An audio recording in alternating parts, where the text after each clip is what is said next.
ஓம் விக்னேஸ்வராய நமக. குலதெய்வமான பொன்முத்து கற்பனசுவாமி அங்காள பரமேஸ்வரி பாப்பாத்தியம்மன் துணையுடன் இந்த 2025ஆம் ஆண்டு உங்களுக்கு நல்ல வருடமாக நல்ல வளமும் நலமும் பெற வாழ்த்துக்கள். வணக்கம். நம்ம ஸ்ரீவாரி ஆஸ்ட்ரோ, நான் உங்கள் அஸ்ட்ரோ சஃப்னா பேசுகிறேன். இந்த ஆண்டில் சனி, குரு, ராகு, கேது பயிற்சிகள் உண்டு. பல நல்ல விதமான மாற்றங்கள், ஏற்றங்கள் அப்படிங்கிறது நிதர்சனமான விஷயங்களில் நடக்கக்கூடிய காலகட்டம். கூடவே எந்த இடத்துல கவனமாக இருக்கணும், எச்சரிக்கையாக இருக்கணும் அப்படிங்கிற தெரிந்து கொள்ள வேண்டிய மிக முக்கியமான எளிமையான துல்லியமான பலன்கள். அனைவருக்கும் ஆங்கில புத்தாண்டு நல்வாழ்த்துக்கள். 2025ஆம் ஆண்டை யார் எதிர்பார்க்குறாங்களோ இல்லையோ, மகர ராசிக்காரங்க உங்களோட வாழ்க்கையில் ஒரு புது வெளிச்சமும் புது மாற்றங்களும் உத்வேகத்தையும் கொடுக்கக்கூடிய நல்ல ஆண்டாக இந்த ஆண்டு உங்களுக்கு கண்டிப்பாக இருக்கும்.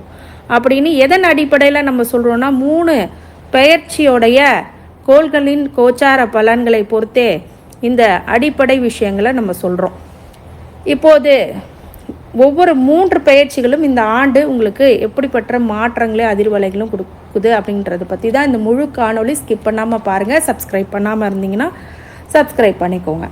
குரு பார்த்திங்கன்னா மே 14 வரைக்கும் என்ன பண்ணோம், 5ஆம் இடத்துல இருக்கக்கூடிய குரு பிறகு 6ஆம் இடத்துக்கு வருகிறார். அப்படிங்கும்போது குரு எந்தெந்த இடத்த பார்க்குறார், என்னவா வந்தால் என்ன பலனை நமக்கு கொடுக்க போகிறார். குரு 5ஆம் இடத்துல மே 14 வரைக்கும் இருக்கும் போது பாக்கியத்தை பார்க்குறார். பூர்வ புண்ணியத்தை பாக்கியத்தை பார்க்கும் போது 9ஆம் இடத்து பாக்கியத்தை, பூர்வ கால பாவத்தையும் புண்ணியத்தையும், இந்த புண்ணிய பலன்களை இப்போது கொடுக்க காத்திருக்கார். இப்போ புண்ணிய பலன்னா என்ன, நீங்கள் நல்லது செஞ்ச எல்லா விஷயங்களும் இப்போது உங்களுக்கு நிறைவாக கொடுக்க போகிறார் குரு. மே 14 வரைக்கும் அதுக்கு டைம் இருக்குது. அதே மாதிரி 11ஆம் இடத்த லாபத்தையும் பார்க்குறார். இது வரைக்கும் உத்தியோகத்தில் ப்ரொமோஷனே வரலைங்க, ப்ரொமோஷனே ஆகலை, இன்க்ரிமெண்ட் கொடுக்கல, கடனால் ரொம்ப அவதிப்பட்டேன், கஷ்டப்படுறேன், தொழிலில் பெரிய முன்னேற்றம் இல்லைங்க, இந்த 7.5 சனி படாத பாடுபட்டுச்சிங்கன்னு சொன்னவங்களுக்கு எல்லாத்துக்குமே அற்புதமான லாபங்களை கொடுக்கக்கூடிய நல்ல காலகட்டம். மே 14 வரைக்கும் அந்த டைம் ஸ்டான்ஸ் இருக்குது. அப்போ அந்த காலங்கள் வரைக்கும் உங்களுக்கு தொழிலையும் உத்தியோகத்திலையும் பட்டம், பதவி, புகழ் அப்படிங்கிறதெல்லாம் கிடைச்சே தீரும். நிறைய பேர்த்துக்கு மகர ராசிக்காரங்களுக்கு இந்த காலில் சனி வந்த பாத சனி வரும்போதே எல்லா மாற்றங்களும் நடந்திருக்கு. இப்போ முடியும் தருவாயிலையும் இந்த குரு உங்களுக்கு நல்லது பண்ணுவார். நிறைய பேரோட பெரிய மனிதர்களுடைய ஒத்துழைப்பு, அதன் மூலியமாக லாபம் அப்படிங்கிறதெல்லாம் இருக்கும். நிறைய லாபம் கொடுக்கும். மூத்த சகோதரி வழியில் நல்ல சப்போர்ட்ஸ் இந்த மாதிரி கிடைக்கும். 5ஆம் இடத்துலேருந்து பார்வை பலத்தால் ராசியே பார்க்குறார். ராசியை பார்த்தா என்ன பண்ணும், ராசியை பார்த்தா கண்டிப்பாக உங்களை இந்த குருவானவர் உங்களுக்கு திருமணம் ஆகாமல் இருந்தால் திருமணம் செஞ்சு வைப்பார். வீட்டில் நீங்கள் பெரியவர்களாக இருந்தால் உங்கள் மகன் மகளுக்கு திருமணம் செஞ்சு வைப்பீங்க. சுப நிகழ்ச்சிகள் அதிகமாக உங்களோட செல்வாக்கு சொல்வாக்கு அப்படிங்கிறதெல்லாம் அதிகரிக்கும். நீங்கள் உங்கள் பேச்சை இது வரைக்கும் கேட்காதவங்க எல்லாம் இப்போ பேச்சை கேட்பாங்க. இவ்வளோ நாளாக உங்களுக்கு செல்வாக்கு குறைஞ்சிருந்ததுன்னா இனிமேட்டு உங்கள் செல்வாக்கு ஓங்கும். வீட்டில் மரியாதை, வெளியிடங்களில் மரியாதை, இது வரைக்கும் கதறிட்டு இருந்தாங்க மகர ராசிக்காரங்க. உறவுக்காரங்க மூலியமாக அவமானம், நண்பர்கள் உதவி இல்லாமல் போகிறது, உழைப்பை கொடுத்து பலனில்லையேன்ற புலம்பல் எல்லாமே மாறி சுபிட்சத்தை குரு கொடுக்குறாரு. அடுத்தது குரு 6ஆம் இடத்துலேருந்து தன்னுடைய 5, 7, 9ஆம் பார்வையில் 10, 12, 2 அப்படிங்கிற இடத்த பார்க்குறாரு. அப்போ 10ஆம் இடத்துல தொழிலை சிறக்க வைப்பார். அடுத்த மே 14க்கு அப்புறம் தொழில், பட்டம், பதவி, புகழ், ப்ரொமோஷன்ஸ், உங்கள் பர்ஃபார்மன்ஸை இப்போ தான் பார்ப்பாங்க எல்லாமே. நிறைய பேர்த்துக்கு சுபிஷத்தை அதிகமாக கொடுக்குறோம். இன்க்ரிமெண்ட், இன்சென்டிவ்ஸ்லாம் அதிகமாக. 12ஆம் இடத்தையும் பார்க்கும்போது விரயத்தை கட்டுப்படுத்தும். 2ஆம் இடக்கம் பார்க்கும்போது பொருளாதார வழியில் மிகப்பெரிய மாற்றம், தனவரவு, பொருள் வரவு எல்லாமே இருக்கும். உங்களுடைய மதிப்புக்கு கொடுப்பாங்க, உங்களை மதிப்பாங்க, உங்கள் வாக்கை மதிப்பாங்க, நீங்கள் சொல்கிற சொல்ல மதிக்கும் இந்த உலகம். அதே மாதிரி குடும்பத்தில் சுபீட்சம். 6ஆம் இடத்து குரு என்ன பண்ணோம் அப்படின்னா நிறைந்த செல்வத்தை கொடுக்கும். உங்களுடைய நோய் எதிரி கடன்லாம் கட்டுப்பாட்டுக்குள்ளே வைக்கும். சரிங்க, மார்ச் 29 வரைக்கும் எனக்கு பாத சனி இருக்குது. அந்த நேரத்தில் மார்ச் 29 வரைக்கும் நான் என்னென்ன கவனமாக இருக்கணும், வண்டி வாகனத்தில் கவனமாக இருக்கணும், ப்ராப்பர்ட்டி விஷயத்தில் கவனமாக இருக்கணும், பெண்ணாக இருக்கும் போது ஆணாக இருக்கும் போது பெண் விஷயத்தில் கவனமாக இருக்கணும், ப்ராஃபிட்டில் குரு பார்க்குறதுனால ஏதோ ப்ராஃபிட் ஓரளவுக்கு வரும்.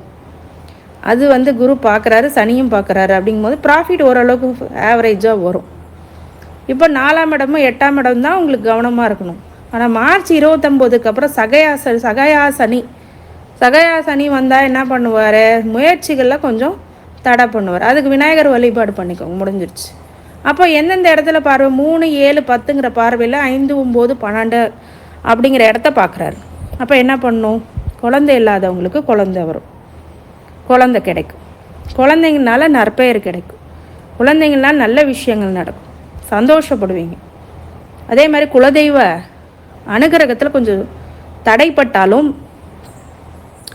அது ஐவிஎஃப் ஃபெர்டிலிட்டி சில பேர் இது பண்ணாங்கன்னா குலதெய்வ வழிபாடு பண்ணிக்கோங்க. இதுதான் ரொம்ப முக்கியமானது. 9ஆம் இடம் பாக்கியத்தை கெடுக்கும் அப்படிங்கிறதுனால குலதெய்வ வழிபாடும் முக்கியம். தந்தை வழியில், தந்தை சார்ந்த ஒரு வழியில் கொஞ்சம் விளைவுகள் கொஞ்சம் மோசமாக இருக்கும், அவங்ககிட்ட கொஞ்சம் கவனமாக இருக்கணும். தந்தை பாதிப்பு உடையக்கூடிய விஷயங்கள் இருக்கிறதுனால கொஞ்சம் யோசித்து அதெல்லாம் செயல்படணும். 12ஆம் இடத்த குருவும் பார்க்குறாரு, சனியும் பார்க்குறாரு. விரயத்தை கண்ட்ரோலில் வச்சுப்போம் 50%. இப்போ ராகு கேது 3ஆம் இடத்துலேருந்து 2ஆம் இடத்துக்கு, சகாயத்திலேருந்து 2ஆம் இடத்துக்கு வரும்போது தன குடும்ப வாக்குக்கு வராரு. கேது 9ஆம் இடத்துலேருந்து 8ஆம் இடத்துக்கு வரும்போது சில சங்கடங்கள் பிரச்சனைகளும் அடுத்தவங்க மூலியமாக இருக்கும். அதனால் தன குடும்ப வாக்குலையும் ராகு வராருங்கும் போது கொஞ்சம் அடுத்தவங்கள்ட்ட நம்ம ரகசியத்தை சொல்கிறது, குடும்ப விஷயங்களை சொல்கிறது அப்படிங்கிற விஷயத்துலலாம் ரொம்ப கண்ட்ரோலில் இருக்கணும். 8ஆம் இடத்துக்கு கேது ரொம்ப பிரச்சனைகளும் மன உளைச்சல்களும் கண்டிப்பாக கொடுத்துரும். சரிங்க, இப்போ தசாபூத்தி பலன்கள் எப்படி இருக்குது? உத்திராடம், திருவோணம், அவிட்டம் 3 நட்சத்திரத்துக்காரருக்கு உத்திராடத்துக்கு சூரிய திசை, திருவோணத்துக்கு சந்திர திசை ஃபஸ்ட்டு திசை, அவிட்டத்துக்கு செவ்வாய் திசை மொத திசை. அப்போ சூரிய திசை நடக்குதுங்க அப்படின்னா 8ஆம் அதிபதி திசை. இந்த சூரிய திசைக்கு வந்து சனி வந்து நல்லது பண்ண மாட்டாருனாலும் குரு நல்ல சுபீட்சத்தில் இருக்கார். ஆனால் சூரியன் வந்து 8ஆம் அதிபதினால பிறக்கிற குழந்தைக்குனால வீட்டில் பெற்றோர்களுக்கு ஒரு சில சங்கடங்கள் ஏற்படலாம். சந்திர திசை அடுத்தது 7ஆம் அதிபதி திசை நடந்துகிட்ருக்கு குழந்தைக்கு, இல்லை திருவோணத்துக்கு முதல் சந்திர திசை அப்படின்னா அந்த வீட்டில் ஒரு சுபீட்சம் நிகழும். சந்திர திசை 7ஆம் பிஸ்னஸ் பார்ட்னர்ஷிப்பில் கொஞ்சம் ப்ராஃபிட்ஸ் இருக்கும். அடுத்தது செவ்வாய் திசை 4ஆம் அதிபதியும் அவரே, 11ஆம் அதிபதியும் அவரே. இப்போ செவ்வாய் திசை நடக்கிறது பெரிய பிரச்சனையே இல்லை. ஆனால் 7.5 சனியில் செவ்வாய் திசை நடந்ததுன்னா அறுவை சிகிச்சை பிரச்சனைகள் அப்படிங்கிறதெல்லாம் நிறையா கொடுத்துருக்கும். ஆனால் 4ஆம் அதிபதி அவரே, 11ஆம் அதிபதி அவரைன்னா சொத்து சுகங்களை சேர்த்து வைக்கிறது, லாபத்தை கொடுக்கக்கூடிய நல்ல திசை செவ்வாய் திசை மகர ராசிக்கு உச்சம் பெற்ற திசை.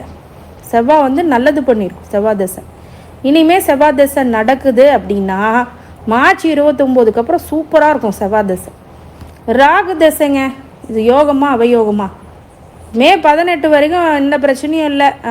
மே 18க்கு அப்புறம் 2ஆம் இடத்துல வர ராகு கொஞ்சம் கெடுதலை கொடுக்கும். அது உங்கள் ஜாதகத்தில் ராகு எந்த இடத்துல இருக்கார், என்ன பண்ணுறார் அப்படிங்கிறது முழுக்க பார்த்தும்போது கன்க்ளூஷனுக்கு வரலாம். ஏன்னா ராகு திசை என்ன ஆதிபத்தியம் காரகத்துவம் வாங்குதோ அதை பொறுத்தே பலன் கொடுக்கும். இந்த மாதிரி விஷயங்கள் இருக்குது ராகு திசை. அடுத்தது குரு திசை 3ஆம் அதிபதி அவரே, 12ஆம் அதிபதியும் அவரே. அப்படிங்கும்போது விரயம் ஜெயஸ்தானத்துலேயும் நல்ல முயற்சிகளால் வெற்றி அப்படிங்கிறது கொடுப்போம், விரயத்தையும் கொடுப்பார். அதே செலவு அதிகமாக வைப்பார். நல்ல குடும்பம் அமையும், ஆனாலும் சிறு சிறு செலவுகள் அதிகரிக்கும்.